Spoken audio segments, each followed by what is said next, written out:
नमस्कार दोस्तों, quality of India के इस प्रोग्राम में मैं डॉक्टर आर एन विश्वकर्मा आप लोगों का बहुत बहुत स्वागत करता हूं। दोस्तों, इस प्रोग्राम में हम स्टोर्स ऑफिसर के बारे में जानेंगे कि स्टोर ऑफिसर जो होता है उसका क्या रोल होता है, क्या रिस्पॉन्सिबिलिटी होती है। अच्छा स्टोर ऑफिसर बनने के लिए कौन कौन से टेक्निकल स्किल्स की रिक्वायरमेंट होती है, क्या क्या कैरियर ऑप्शंस उनके लिए हैं और सैलरी बैंड क्या क्या हो सकता है इंडस्ट्री के हिसाब से हम जानने की कोशिश करेंगे इस प्रोग्राम में। लेकिन प्रोग्राम शुरू करने से पहले सारे नए व्यूअर्स को मेरा रिक्वेस्ट है, चैनल पर अगर नए हैं सब्सक्राइब कर ले चैनल को, बेल आइकन को भी क्लिक कर लें और वीडियो को अंत तक जरूर चेक करें। चलिए आगे बढ़ते हैं और एक्सप्लोर करते हैं roles, responsibilities, career options, technical skills और सैलरी बैंड जो कि स्टोर ऑफिसर के लिए होता है। इसको हम समझने की कोशिश करते हैं, ठीक है ना। सबसे पहले समझते हैं कि आखिर रोल क्या होता है। देखिए दोस्तों, स्टोर ऑफिसर जो होता है काफी इंपॉर्टेंट रोल प्ले करता है कंपनी में। कंपनी में स्टोर होता है। नॉर्मली जो मैन्युफैक्चरिंग कंपनियां होती है, हालांकि मैन्युफैक्चरिंग के अलावा दूसरे तरह के इंडस्ट्री की भी अगर बात करते हैं तो सब में कुछ ना कुछ तो स्टोर होता ही है, कुछ ना कुछ तो रखा जाता है ना। मैन्युफैक्चरिंग कर रहे हैं या आप हॉस्पिटल ही ले लीजिए, हॉस्पिटल में भी बहुत सारी चीजों को रखा जाएगा तो स्टोर तो वहां पर भी होगा, है ना। तो स्टोरेज जो होता है बहुत इंपॉर्टेंट चीज रहता है इन्वेंट्री को मैनेज करने के लिए। तो स्टोर ऑफिसर जो रहता है काफी क्रिटिकल रोल प्ले करता है इन्वेंट्री को मैनेज करने के लिए, मेटेरियल को प्रॉपर स्टोरेज करने के लिए, सप्लाई चेन के एक्टिविटीज में भी वो इन्वॉल्व होता है। काफी सारे ऑर्गेनाइजेशन में स्टोर डिपार्टमेंट जो होता है वो सप्लाई चेन हेड को रिपोर्ट करता है या परचेजिंग टीम के अंडर में भी होता है। ये एक तरीके से कहते हैं सप्लाई चेन का हिस्सा होता है। तो बहुत इंपॉर्टेंट रोल प्ले करता है स्टोर्स डिपार्टमेंट, जिसमें कि ऑपरेशंस में सपोर्ट करना, स्टॉक लेवल को इंश्योर करना ताकि प्रोडक्शन में कोई दिक्कतें ना आए। अगर स्टॉक नहीं रहेगा तो क्या होगा, शॉर्ट सप्लाई की वजह से प्रोडक्शन की लाइन बंद पड़ सकती है। तो बहुत इंपॉर्टेंट होता है। और फ्लो ऑफ मटेरियल को स्मूथ करना काफी इंपॉर्टेंट होता है ना। मटेरियल की फ्लो सही नहीं रहेगी, प्रोडक्शन को जो रिक्वायरमेंट है टाइमली बेसिस में, रिक्वायर्ड क्वांटिटी में अगर नहीं मिलेगी तो क्या होगा, प्रोडक्शन लॉसेस होंगी, कस्टमर को डिलीवरी में डिले होगा और क्या हो सकता है, कस्टमर नाराज होगा तो शेयर ऑफ बिजनेस आपका डाउन हो जाएगा, कस्टमर नाराज होगा तो किसी और के पास में चला जाएगा, है ना। तो बहुत इंपॉर्टेंट रोल प्ले करता है स्टोर ऑफिसर। अब आगे बढ़ते हैं, अब हम कुछ इंपॉर्टेंट रेस्पॉन्सिबिलिटीज को समझते हैं, यानी कि जिम्मेदारियां। स्टोर ऑफिसर्स के लिए क्या क्या टिपिकल जिम्मेदारियां होती हैं, कुछ इंपॉर्टेंट जिम्मेदारियों को यानी कि रेस्पॉन्सिबिलिटीज को हम समझते हैं। पहला हो गया इन्वेंट्री मैनेजमेंट, बहुत इंपॉर्टेंट है क्योंकि चाहे रॉ मटेरियल हो चाहे वो कंज्यूमेबल्स हो, रहता किसके पास में है, स्टोर्स में रहता है ना।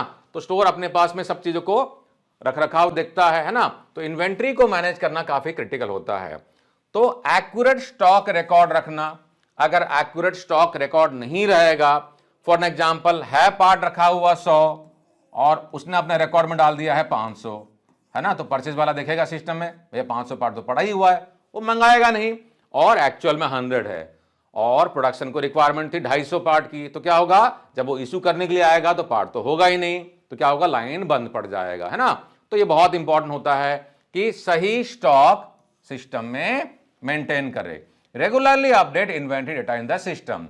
तो जो भी सिस्टम है, ईआरपी है, ईआरपी का जो भी सिस्टम से इस्तेमाल किया जा रहा है उसमें सही डेटा होना चाहिए, क्योंकि इस डेटा के हिसाब से ही production planning and control, PPC department जो होता है, पीपीसी भी प्लान करते हैं, परचेजिंग डिपार्टमेंट प्लान करता है, मैनेजमेंट को भी एमआई जाता है कि कितना इन्वेंट्री रखा हुआ है, क्योंकि इन्वेंट्री को कैरी करने के लिए भी खर्चा होता है, इन्वेंट्री कैरिंग कॉस्ट होता है ना।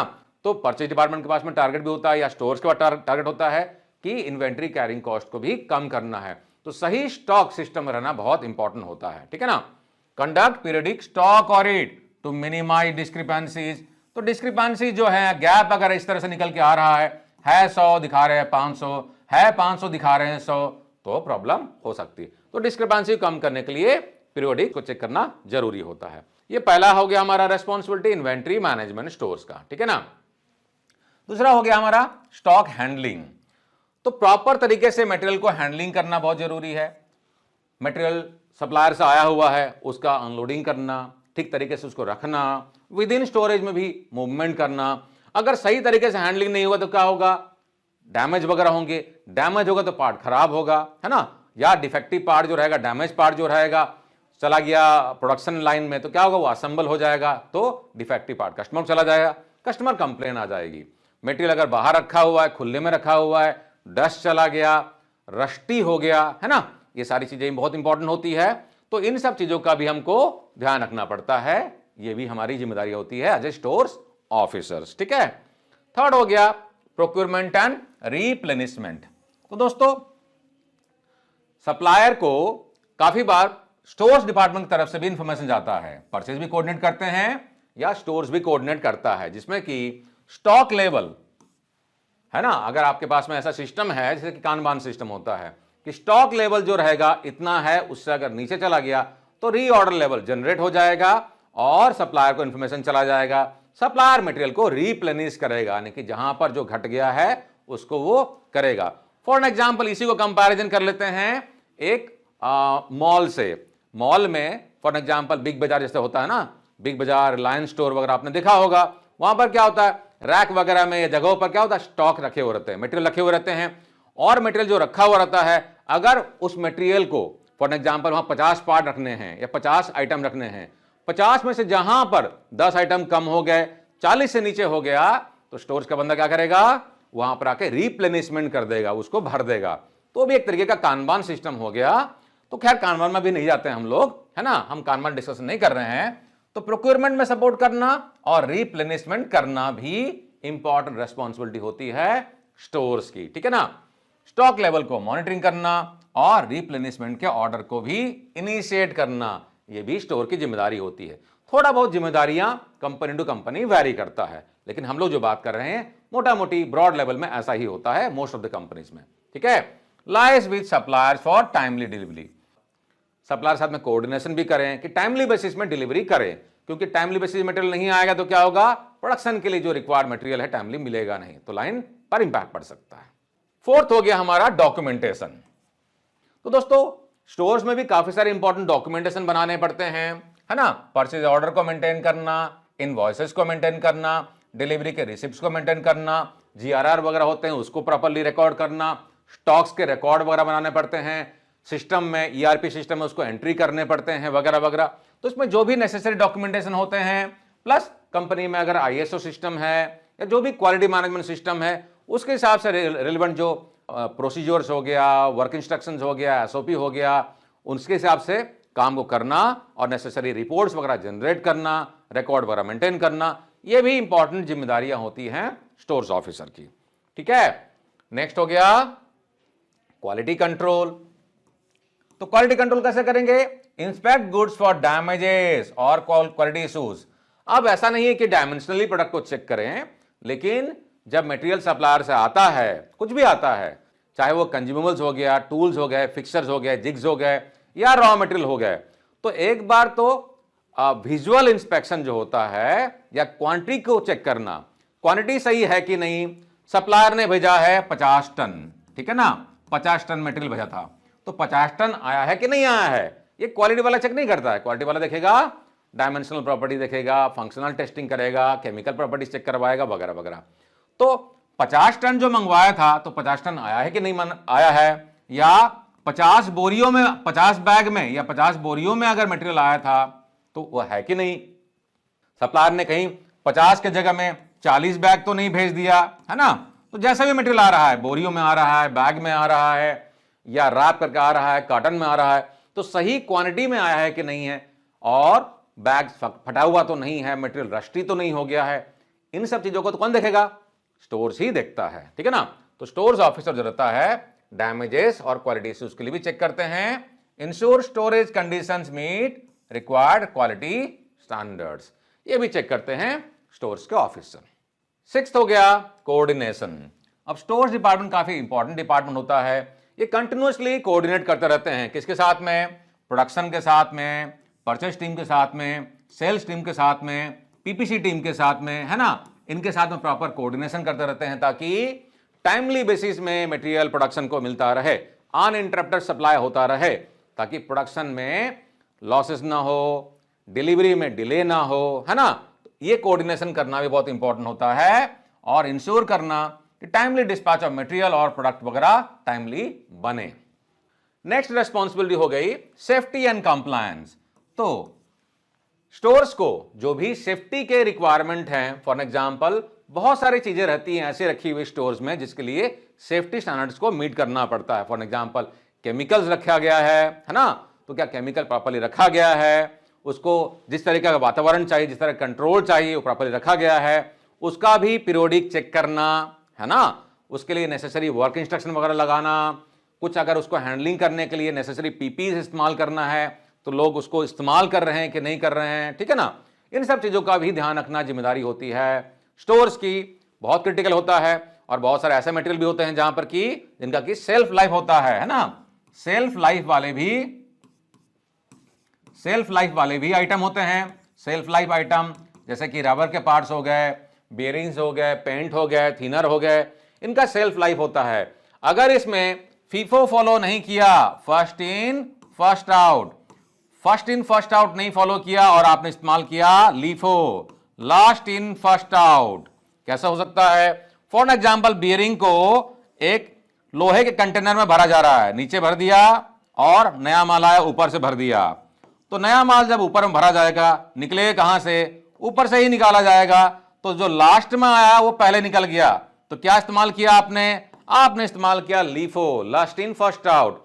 होना क्या चाहिए? फर्स्ट इन फर्स्ट आउट, है ना। तो स्टोर्स वाले को यह भी देखना है कि फर्स्ट इन फर्स्ट आउट इस्तेमाल किया जाए, नहीं तो क्या होगा? सेल्फ लाइफ वाले जो आइटम होते हैं, ग्रीज हो गया, थिनर हो गया, पेंट हो गया, बेयरिंग्स हो गया, रबर के पार्ट्स हो गए, है ना, गास्केट्स हो गए, बेल्ट्स हो गए, खराब हो जाएंगे। जब खराब हो जाएंगे तो क्या होगा? कंपनी का नुकसान होगा, है ना। तो जो भी लीगल कंप्लायंसेस वगैरह करना है उनको फॉलो करना है। प्रोडक्ट के लिए जो नेसेसरी फीफो वगैरह फॉलो करना है वो भी फॉलो करना है।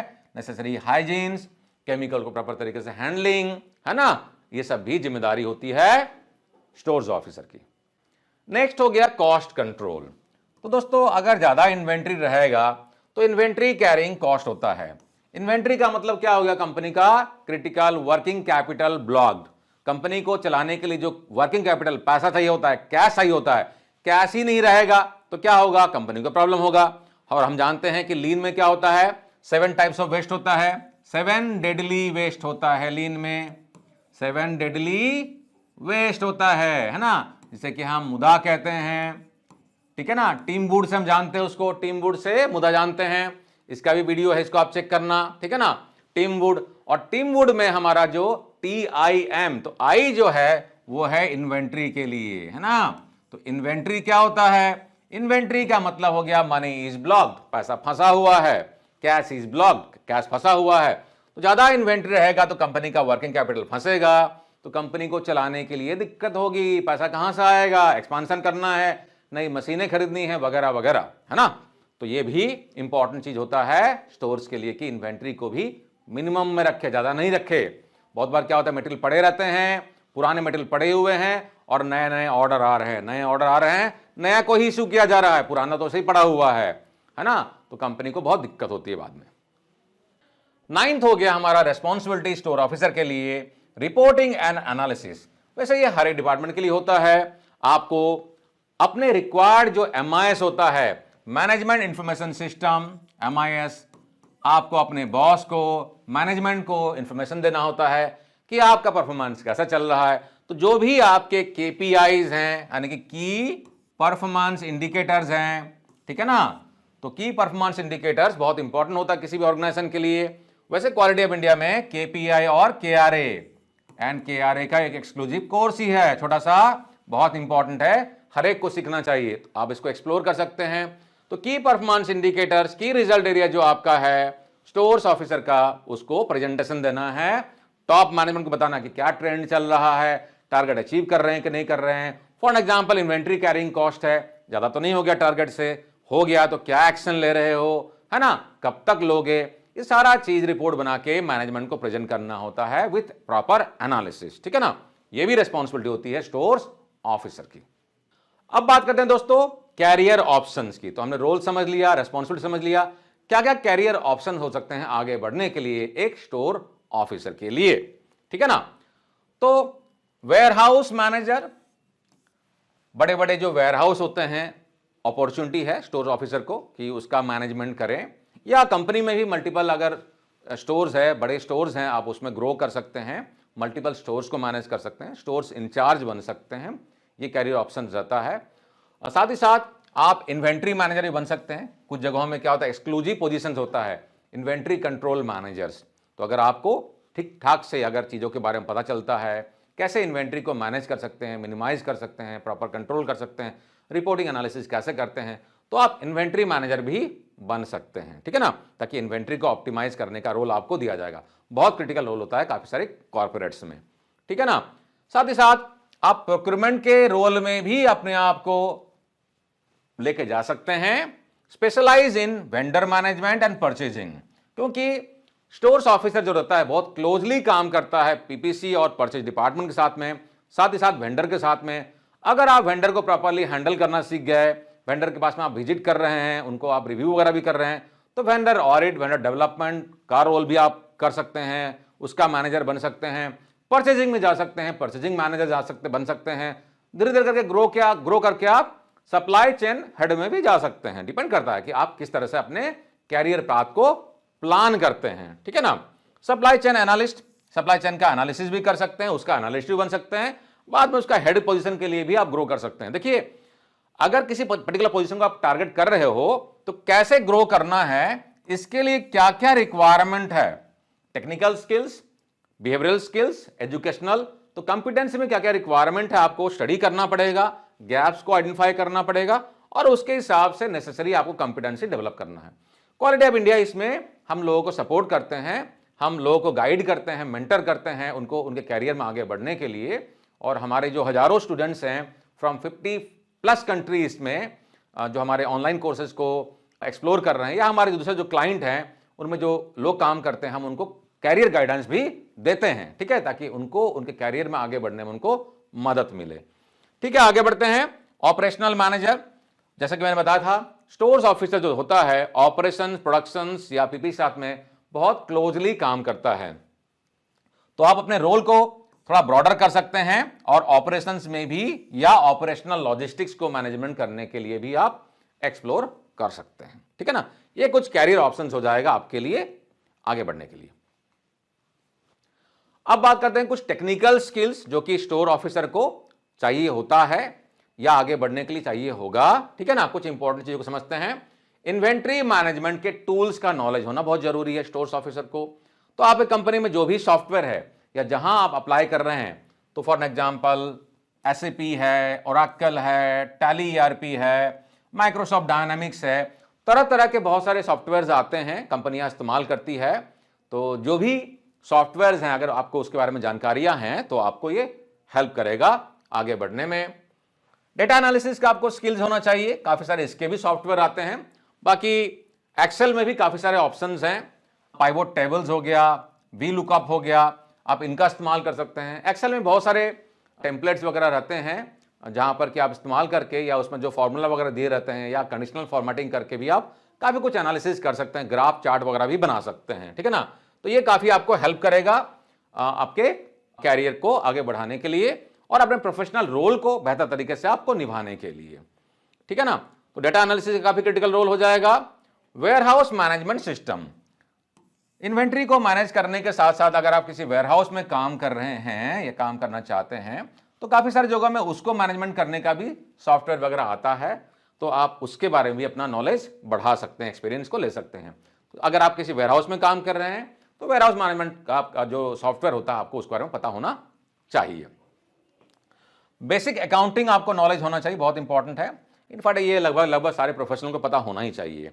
अब चूंकि आप इन्वेंट्री के साथ में डील कर रहे हैं, प्रोडक्ट के साथ में डील कर रहे हैं, तो कॉस्ट की आपको समझ ही नहीं होगी, बिजनेस की समझ ही नहीं होगी, तो कैसे आप मैनेज करोगे, है ना। तो बेसिक कॉस्ट मैनेजमेंट और रिकंसिलिएशन बहुत इंपॉर्टेंट होता है, ये आपको पता होना चाहिए।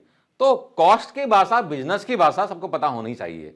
पैसे की भाषा नहीं समझोगे तो फिर बिजनेस में आगे ग्रो नहीं कर पाओगे, चाहे आप जॉब कर रहे हो, है ना। Management understand the language of money, है ना। और आप अगर मैनेजमेंट की भाषा में मैनेजमेंट से बात करेंगे तो मैनेजमेंट खुश होगा। इसको आपने अगर समझ लिया तो आपको कैरियर आगे बढ़ेगा, है ना।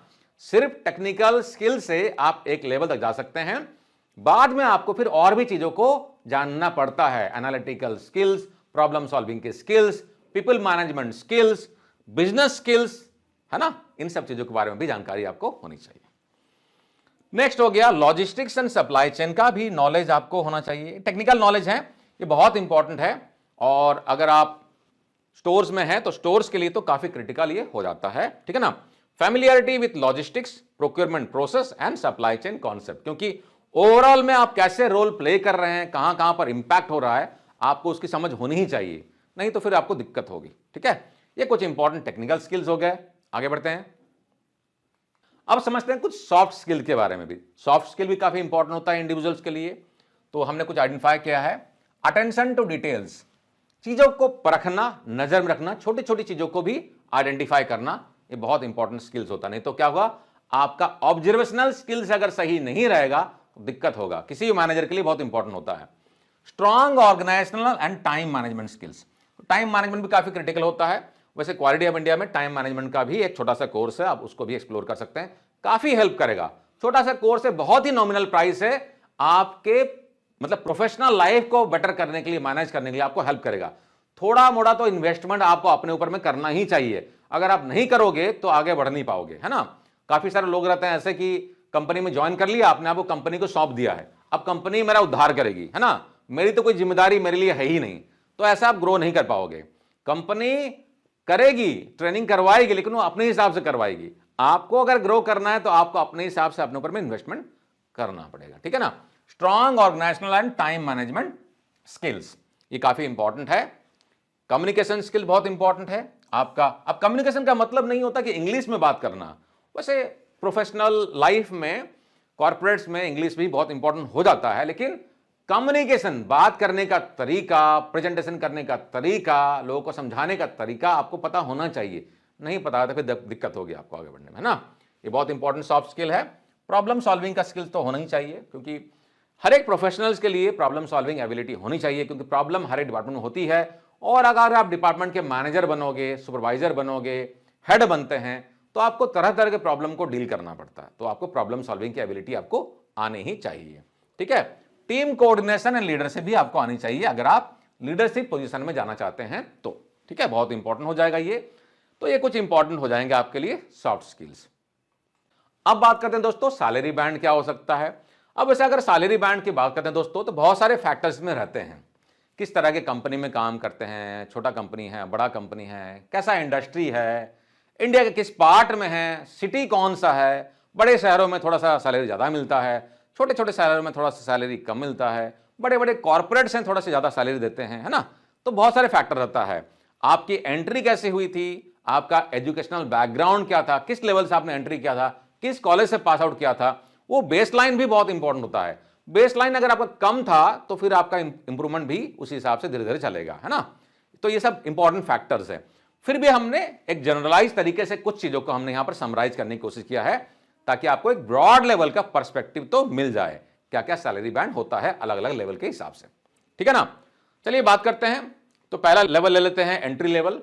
तो अगर एक स्टोर ऑफिसर की अगर बात करते हैं तो एंट्री लेवल के हिसाब से अगर बात करें, ठीक है ना, तो 2 साल तक का बंदे का अगर एक्सपीरियंस है, 0 से 2 साल तक का अगर एक्सपीरियंस का बंदे का अगर एक्सपीरियंस है, तो 2.5 लाख 2-2.5 लाख से लेकर 4 लाख तक का सैलरी मिल जाता है।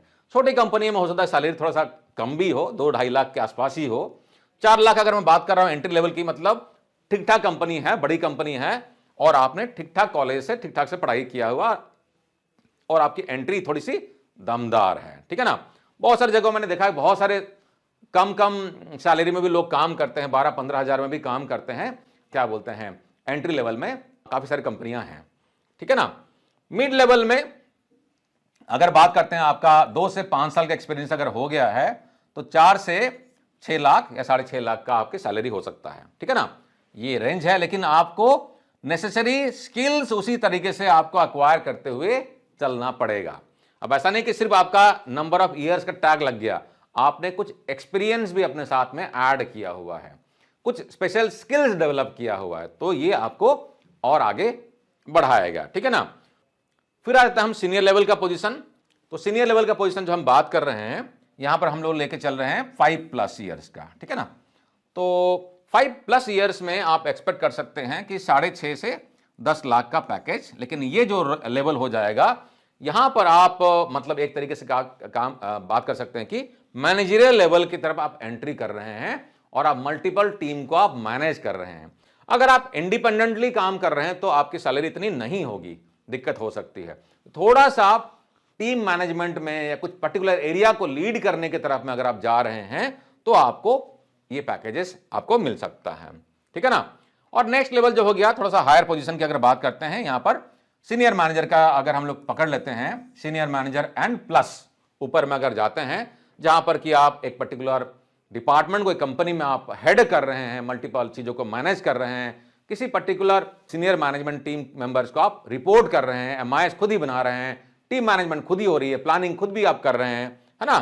तो इस तरह के रोल में आपको 10 से 15 लाख का पैकेज मिल सकता है, ठीक है ना। तो यहां पर हम लोग मान लेते हैं कि मोटा मोटी अगर बात करें 8 से 10 साल का आपका एक्सपीरियंस हो चुका होगा, तब आप जाके इस लेवल में पहुंचेंगे, ठीक है। तो ब्रॉड लेवल में ये आपका पैकेजेस बन सकता है। बाकी जैसे मैंने फैक्टर बताया, कुछ फैक्टर रहते हैं इंडस्ट्री के हिसाब से या आपका जो सिटी में किस तरह के सिटी में काम करूं उस पर भी फैक्टर इंपैक्ट करता है, ठीक है ना। तो दोस्तों ये रहा हमारे स्टोर्स ऑफिसर्स के लिए एक प्रोग्राम, जो कि मुझे आशा है कि आपको इससे स्टोर ऑफिसर के लिए रोल, रेस्पॉन्सिबिलिटीज और जो हमने टेक्निकल बिहेवियरल स्किल्स की बात की, सैलरी बैंड की बात की, कैरियर ऑप्शंस की बात की, आपको आइडिया लगा होगा, ठीक है ना। आपको क्या लगता है कि आपके कैरियर के लिए क्या इंपॉर्टेंट है, क्या आप करें, मतलब कैरियर को आगे बढ़ाने के लिए कमेंट में लिख के हमको बताइए। और हमने अगर कुछ मिस किया है इस कंटेंट में जो कि आपको लगता है कि हमको ऐड करना चाहिए था, तो वो भी कमेंट में लिख के हमको बताइए, ताकि हमको आने वाले वीडियो में हेल्प करेगा। और हाँ दोस्तों, अपने कैरियर को आगे बढ़ाने के लिए हमारे ऑनलाइन कोर्सेज को एक्सप्लोर करना ना भूलें। क्वालिटी हब इंडिया के ऐप को जरूर डाउनलोड करें। iOS और एंड्रॉयड का ऐप है, आप गूगल प्ले स्टोर में जाके आप डाउनलोड कर सकते हैं और हमारे 100+ कोर्सेज हैं, आप उनको एक्सप्लोर कर सकते हैं। घर बैठे आप सीख के आप अपने कैरियर को एक नई ऊंचाई में लेकर जा सकते हैं। इंटरनेशनली एक्रेडिटेड कोर्सेज हैं, हजारों स्टूडेंट्स हैं 50+ कंट्रीज से हमारे कोर्सेज को लेकर आगे बढ़ रहे हैं। बहुत सारे मल्टीपल पोजीशन को क्रॉस करके अभी सीनियर लेवल में पहुंचे हुए हैं। इसके अलावा हम फिजिकली क्लासरूम ट्रेनिंग प्रोग्राम भी करवाते हैं कॉर्पोरेट्स के लिए। क्वालिटी ऑफ इंडिया एक सर्टिफिकेशन बॉडी भी है, तो अगर आपको अपनी कंपनी में ISO सर्टिफिकेशन करवाना हो, अपने सप्लायर के लिए ISO सर्टिफिकेशन करवाने की रिक्वायरमेंट हो, या कोई बिजनेस कंसल्टिंग की रिक्वायरमेंट हो, तो आप क्वालिटी ऑफ इंडिया को कॉन्टैक्ट कर सकते हैं। अगले वीडियो में फिर से मिलते हैं दोस्तों। जय हिंद।